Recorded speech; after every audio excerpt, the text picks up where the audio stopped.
Shalom, Bapak Ibu, Saudara yang dikasihi oleh Tuhan. Kita bersyukur tidak terasa kita sudah memasuki bulan yang kelima tahun ini, tahun 2020, yaitu bulan Mei. Itulah sebabnya seperti biasanya kalau kita mengadakan ibadah bersama di gereja, setiap awal bulan daripada setiap bulan di dalam ibadah minggu kita seringkali mengadakan perjamuan kudus. Tetapi apa boleh buat, kita tidak bisa melakukan perjamuan kudus karena kita masih beribadah ya, bersama-sama di gereja, di rumah kita masing-masing. Nah, itulah sebabnya pagi hari ini saya berpenampilan yang berbeda, memakai jas dan dasi seperti biasanya kalau saya melayani perjamuan kudus. Nah, itulah sebabnya Bapak Ibu Saudara yang dikasihi oleh Tuhan, pagi hari ini kita akan merenungkan kebenaran firman Tuhan yang saya beri tema, yaitu Dia yang tidak pernah berubah dapat mengubah segala sesuatu. Sebelum kita merenungkan tema ini, mari kita berdoa terlebih dahulu, memohon hikmat dari Tuhan untuk kita dapat mengerti maksud dan rencana Tuhan melalui perenungan kita pada pagi hari ini. Mari kita berdoa. Bapa kami dalam kerajaan surga, Tuhan yang kami sembah di dalam nama Tuhan kami Yesus Kristus, kami bersyukur dan berterima kasih kepadamu ya Tuhan untuk kebaikan-Mu, kemurahan-Mu dan kasih setia-Mu dalam kehidupan kami, sehingga hari ini ya Tuhan kami boleh memasuki bulan yang kelima, bulan Mei di tahun 2020 ini ya Tuhan. Kami bersyukur untuk segala pimpinan dan penyertaan-Mu dalam kehidupan kami. Dan saat ini ya Tuhan kami akan membaca dan merenungkan akan kebenaran firman-Mu. Tuhan kiranya menolong kami agar kami dapat mengerti maksud-Mu melalui firman-Mu, sehingga apa yang kami baca dan kami renungkan ya Tuhan kami dapat mengerti, dan pada akhirnya kami dapat melakukannya dalam kehidupan kami yang nyata dari hari ke hari. Berkati hamba-Mu, urapi kami, urapi hamba-Mu, sehingga apapun yang kami sampaikan ya Tuhan menjadi berkat bagi kami semua, dan melaluinya nama-Mu dipuji dan ditinggikan melalui firman-Mu. Di dalam nama Tuhan kami Yesus Kristus, Sang Firman yang hidup dan yang kekal itu, kami berdoa dan bersyukur. Haleluya. Amin.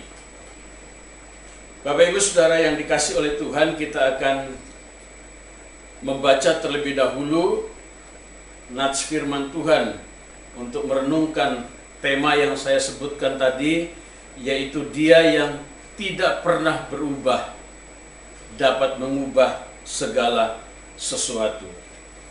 Kita akan membacanya dari Injil Markus pasalnya yang ke-16, ayatnya yang ke-9 sampai dengan ayatnya yang ke-14.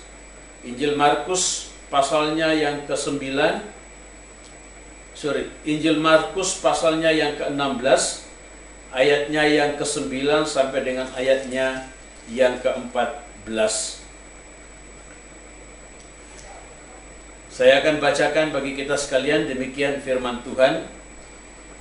Yesus beberapa kali menampakkan diri dan mengutus murid-muridnya. Yesus terangkat ke surga. Setelah Yesus berangkat pagi-pagi pada hari pertama minggu itu, Ia mula-mula menampakkan dirinya kepada Maria Magdalena. Daripadanya, Yesus pernah mengusir 7 setan. Lalu perempuan itu pergi memberitahukannya kepada mereka yang selalu mengiring Yesus dan yang pada waktu itu sedang berkabung dan menangis. Tetapi ketika mereka mendengar bahwa Yesus hidup, telah dilihat olehnya, mereka tidak percaya.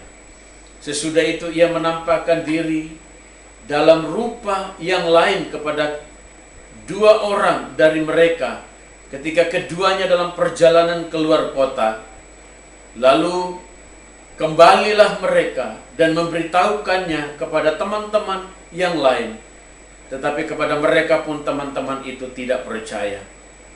Akhirnya ia menampakkan diri kepada ke-11 orang itu ketika mereka sedang makan, dan ia mencela ketidakpercayaan dan kedegilan hati mereka, oleh karena mereka tidak percaya kepada orang-orang yang telah melihat dia sesudah kebangkitannya. Bapak Ibu Saudara yang dikasihi oleh Tuhan, Alkitab mencatat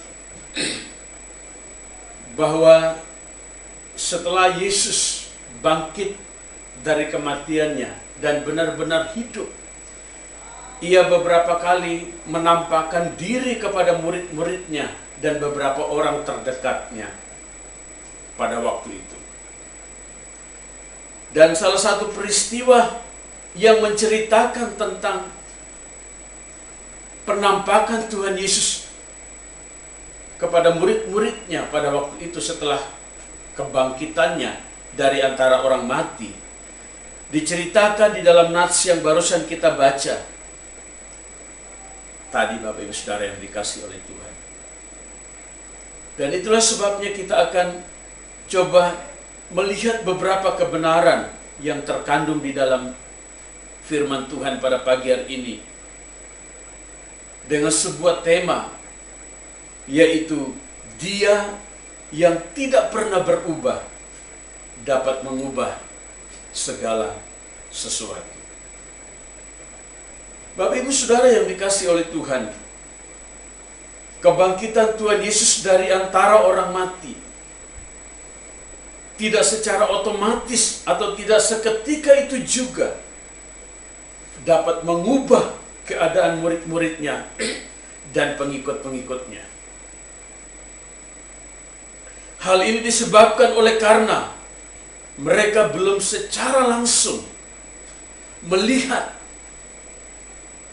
bahwa Yesus itu benar-benar bangkit dan hidup. Dan barulah keadaan mereka berubah setelah Tuhan Yesus menampakkan dirinya kepada mereka setelah kebangkitannya. Itulah arti dan makna yang sesungguhnya dari setiap peristiwa penampakan Tuhan Yesus kepada para murid-muridnya yang dicatat di dalam Alkitab. Itulah sebabnya nats firman Tuhan hari ini dalam kitab Markus pasal yang ke-16 ayat 9 sampai dengan ayat yang ke-14. Kita akan melihat kembali beberapa peristiwa penampakan Tuhan Yesus kepada murid-muridnya pada waktu itu, dan merenungkan sebuah tema yang saya beri judul, sekali lagi, Dia yang tidak pernah berubah dapat mengubah segala sesuatu. Pertanyaannya ialah, apa saja yang dapat diubah oleh Tuhan yang tidak pernah berubah itu? Yang pertama, Bapak Ibu Saudara yang dikasihi oleh Tuhan, dari ayat yang ke-9 sampai dengan ayat yang ke-11. Kalau kita bertanya apa saja yang dapat diubah oleh Tuhan yang tidak pernah berubah itu, maka yang pertama adalah Tuhan dapat mengubah hidup yang penuh dengan kesedihan atau duka cita menjadi hidup yang penuh dengan sukacita. Dalam ayat yang ke-9 secara khusus, Bapak Ibu Saudara, diceritakan dalam teks yang barusan kita baca tadi, dikatakan bahwa setelah Yesus bangkit pagi-pagi pada hari pertama minggu itu, ia mula-mula menampakkan dirinya kepada Maria Magdalena. Saudara, memang Markus tidak secara detail menceritakan peristiwa ini, tetapi Yohanes dalam Injilnya, Bapak Ibu Saudara yang dikasihi oleh Tuhan, lebih detail menceritakan peristiwa ini. Itulah sebabnya di dalam Injil Yohanes pasalnya yang ke-20, ayatnya yang ke-11 sampai dengan ayatnya yang ke-18, Bapak Ibu Saudara, peristiwa yang ditulis oleh Markus ini diceritakan secara detail peristiwa itu oleh Yohanes dalam Injilnya pasalnya yang ke-18,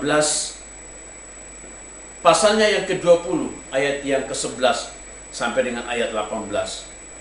Ayat 11 dikatakan, Yohanes menulis bahwa tetapi Maria berdiri dekat kubur itu dan menangis. Sambil menangis, ia menjenguk ke dalam kubur itu. Saudara yang dikasihi oleh Tuhan, apa yang dialami oleh Maria sebagai manusia biasa setelah kematian Tuhan Yesus itu adalah sesuatu yang wajar. Itu sesuatu yang manusiawi. Wajar kalau Maria Magdalena dan perempuan yang lain yang bersama-sama dengan dia bersedih oleh karena ditinggal orang yang dikasihi mereka, yaitu Tuhan Yesus. Tetapi Bapak Ibu Saudara yang dikasihi oleh Tuhan, kesedihan Maria Magdalena dan perempuan yang lain menjadi perhatian daripada Tuhan Yesus secara khusus. Dan itulah sebabnya Tuhan Yesus menampakkan diri kepada mereka dengan satu tujuan, untuk mengubah kesedihan mereka menjadi sukacita yang luar biasa yang mereka akan alami.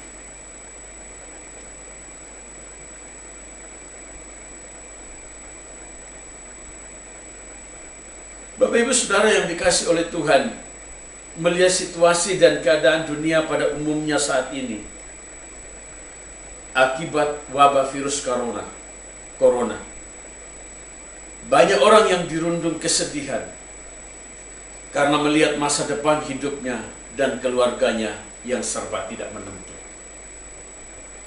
Berita sukacita bagi Bapak Ibu Saudara pagi hari ini yang mungkin mengalami perasaan hati yang diliputi oleh kesedihan seperti yang dialami oleh Maria Magdalena adalah, pandanglah Tuhan Yesus yang telah bangkit dan hidup itu.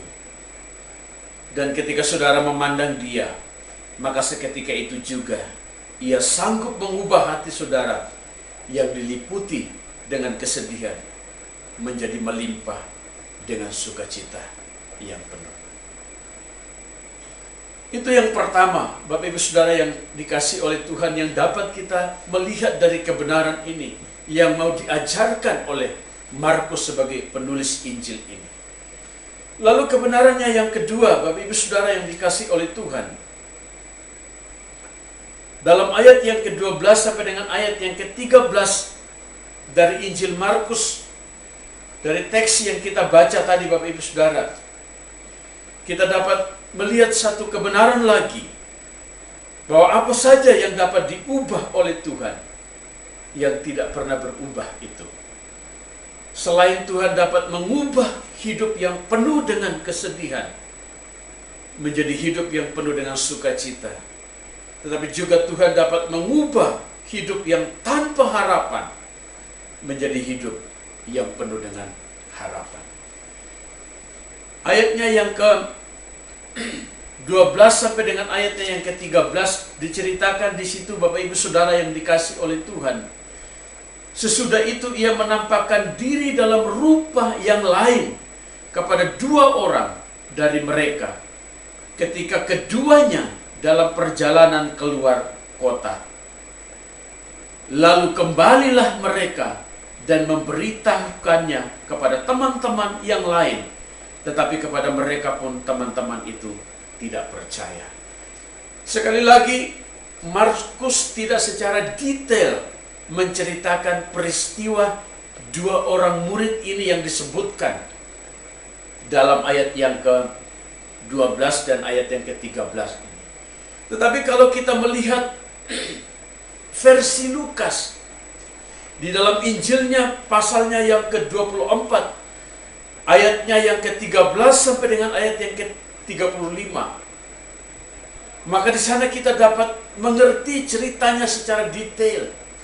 Diceritakan di sana Bapak Ibu Saudara yang dikasihi oleh Tuhan, di dalam ayat yang ke-13 Pada hari itu juga, 2 orang dari murid-murid Yesus pergi ke sebuah kampung bernama Emmaus yang terletak kira-kira 7 mil jauhnya dari Yerusalem.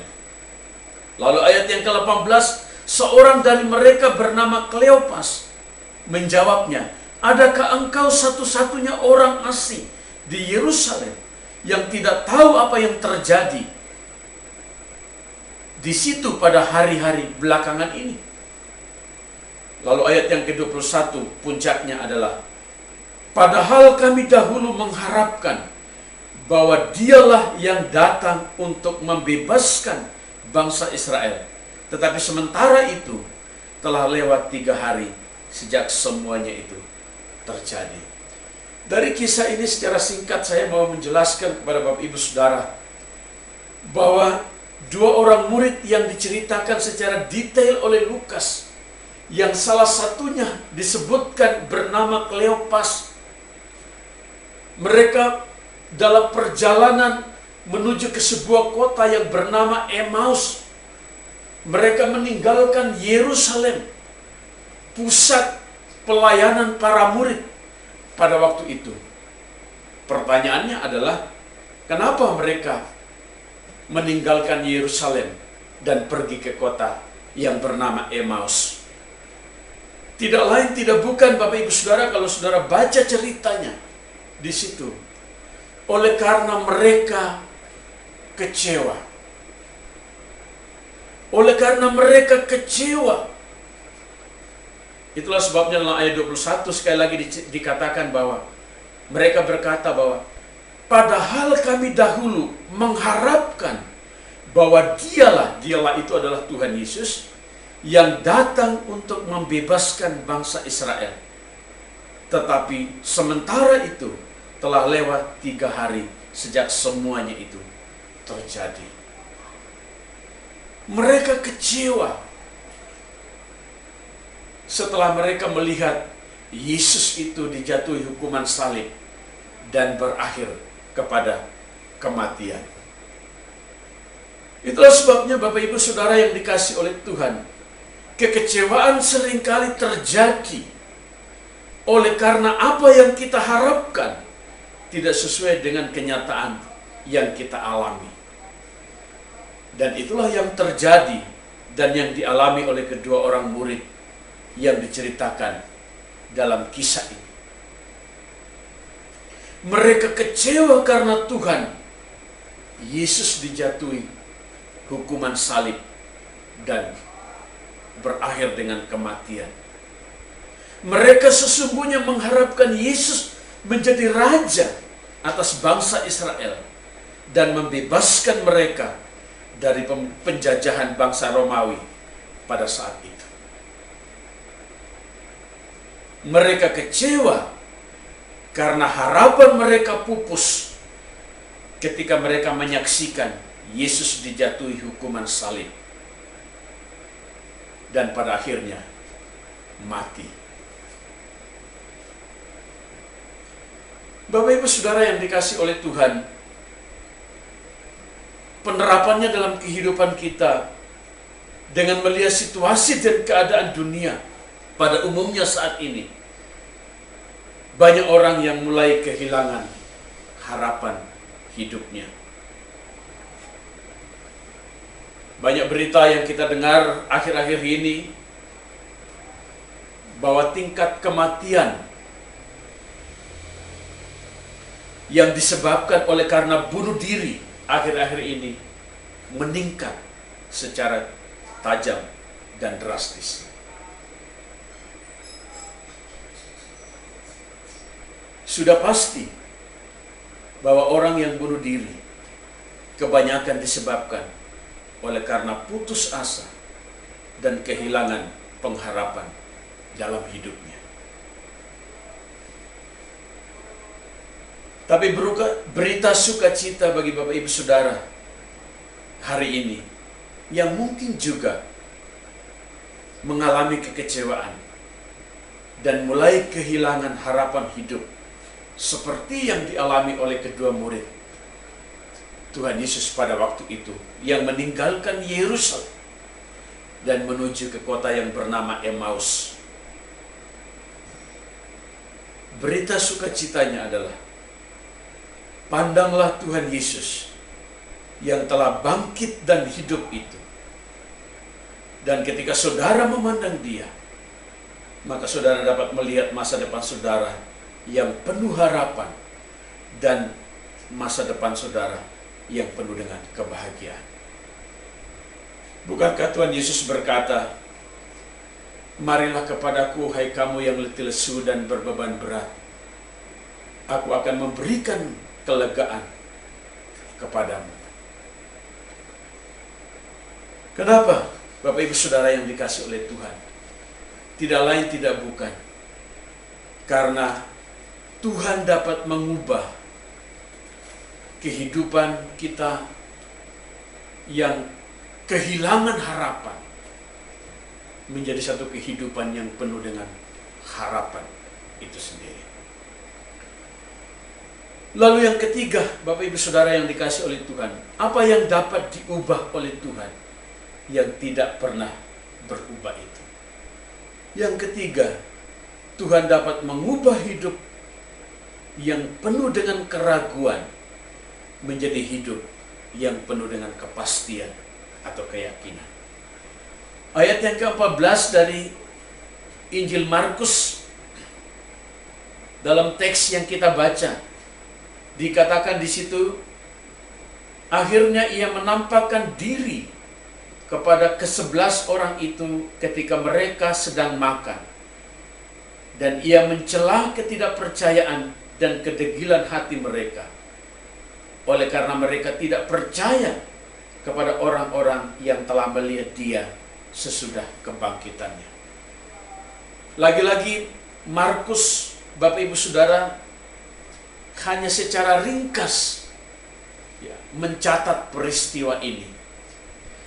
Dan kalau kita mau tahu cerita secara detailnya, Bapak Ibu Saudara yang dikasih oleh Tuhan, itu diceritakan di dalam Injil Yohanes pasal yang ke-20, ayat yang ke-24 sampai dengan ayat yang ke-29. Di sana dikisahkan, Bapak Ibu Saudara yang dikasih oleh Tuhan, waktu Tuhan Yesus pertama kali menampakkan diri secara khusus kepada ke-11 muridnya yang masih tersisa. Tentunya tidak termasuk Yudas Iskariot, karena sebelum Yesus disalib, Yudas Iskariot telah meninggalkan kumpulan murid-murid dan telah mengakhiri hidupnya dengan menggantung diri. Dan pada saat Yesus menampakkan diri kepada 11 muridnya secara khusus pada waktu itu, pada saat itu ada salah seorang murid yang tidak hadir, yang bernama Thomas.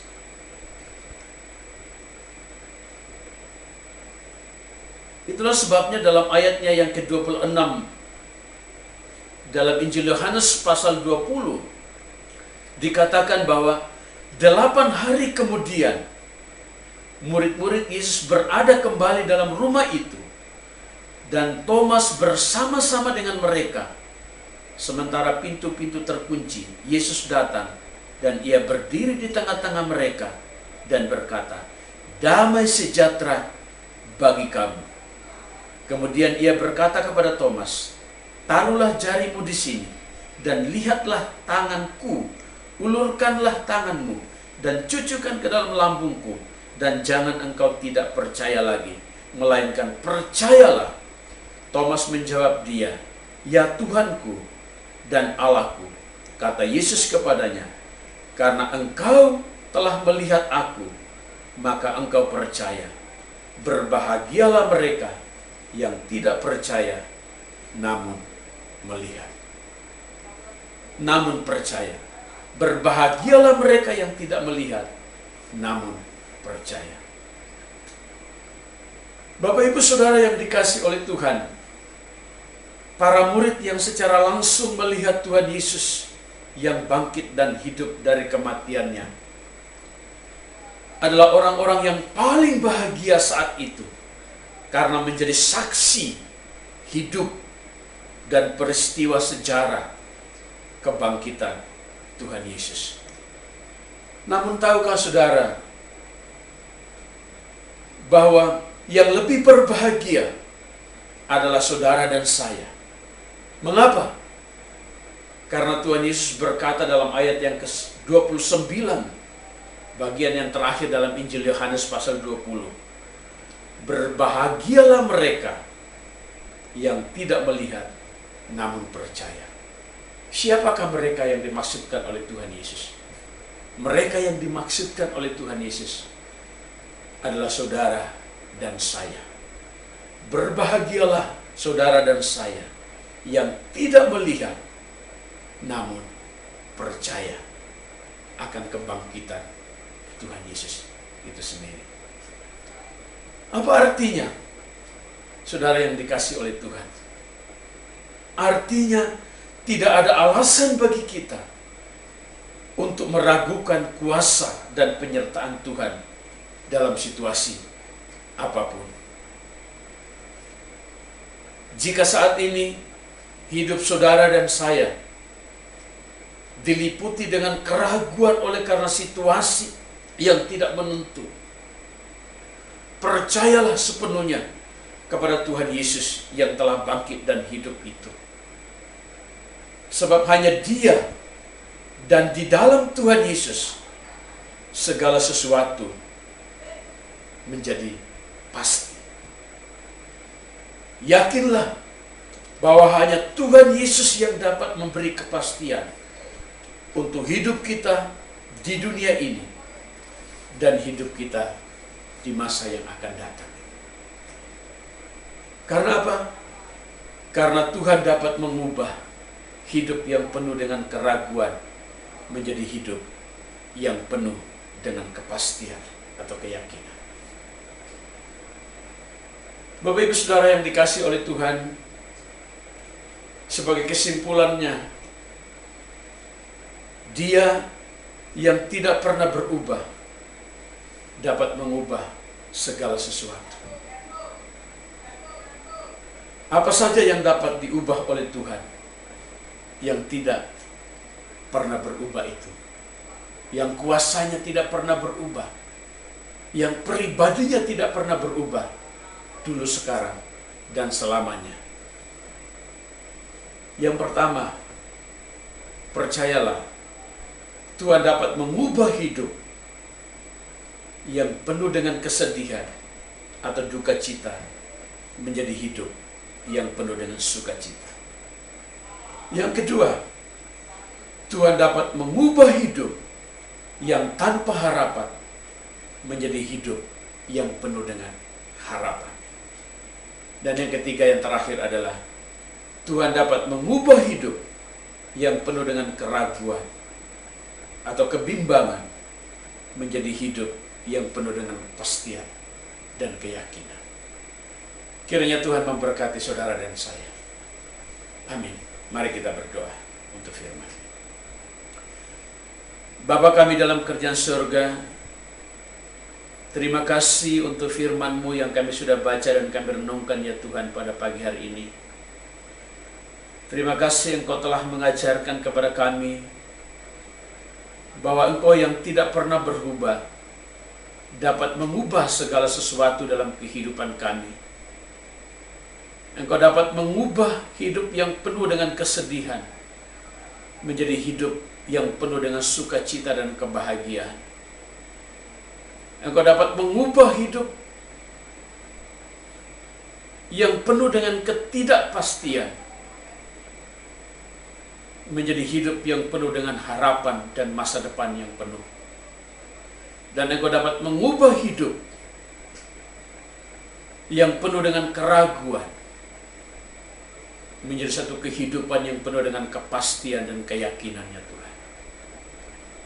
Terima kasih untuk prinsip-prinsip kebenaran ini.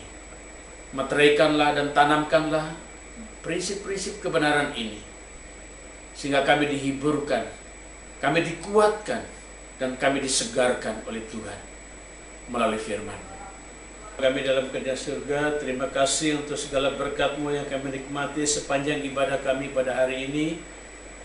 Biarlah sebentar ya Tuhan kami pulang membawa berkat-berkat itu, menghidupinya dan menjadikannya berkat bagi orang lain. Itulah sebabnya saudara-saudaraku yang dikasihi oleh Tuhan, terus arahkanlah hatimu kepada Tuhan. Berharaplah kepada Dia menjadi sumber segala berkat. Sekarang pulanglah, angkatlah kedua tanganmu dan terimalah berkat dari Tuhan. Tuhan memberkati saudara dan melindungi saudara. Tuhan menyinari saudara dengan wajah-Nya dan memberi saudara kasih karunia. Tuhan menghadapkan wajah-Nya kepadamu dan memberi saudara damai sejahtera. Semua berkat ini kita terima dalam nama Bapa, Anak, dan Roh Kudus yang menyertai saudara-saudara sekalian hari ini sampai selama-lamanya. Amin.